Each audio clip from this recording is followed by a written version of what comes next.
Hello everyone, आज चाहिँ म चाहिँ खाना पकाउँदैछु। मेरो आँखा पनि आनो आइरहेको छ।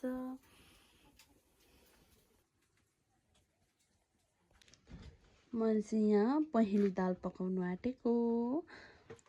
प्याज चढाउँदैछु मैले, अनि बिस्तार हालेँ। मैले चाहिँ कोइला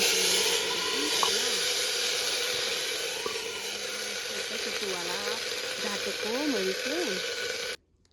अब मैले चाहिँ रक्सी उतार्न आँटेको। लास्ट कावा हो यो चाहिँ, लास्ट पानी हो। कावा भन्दाखेरि बुझ्नुहुन्न होला। अनि चाड पकाउनुको लागि पानी पनि रेडी पारेको छु मैले चाहिँ। मेरो रक्सी चाहिँ फाइनली यति धेरै झरेछ, ट्याप्पै झरेर पनि मैले उतारिसकेँ। अब चाड बसाउनु पर्ने छ। मैले चाहिँ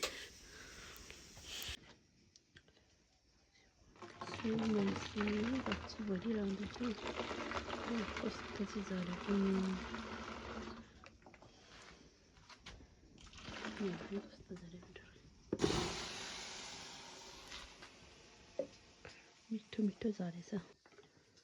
मैले चाहिँ सुँगुरलाई कटा गरिदिन आँटेको हो। अब यस्तो छ मौसम धुम्मेको। यहाँनिर धुम्मेको कति दिन भइसक्यो, 11-12 बजीदेखि नै खत्तम छ।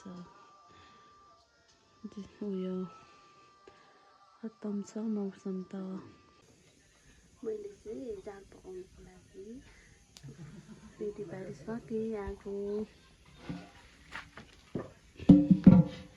भाँडा बसाएको। मेरो दालमा पनि सिटी लाग्यो। त्यसै गरी मेरो दाल पनि पाक्न आँट्यो, तर कोइला थप्नुपर्ने रहेछ। अनि मैले जाँड बसिसकेँ। अब म चाहिँ सुँगुर चारो दिन गएँ। म चाहिँ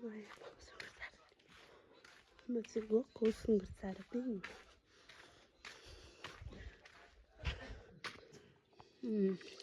पहिले चाहिँ हाम्रो ठुलो बुसलाई दिनुपर्छ है। हाम्रो चाहिँ यति मिठो दिनुपर्छ, मान्छेले खाने भन्छ मिठो पारेर चामल कट हालेर। हाम्रो बस चम्किनु गयो।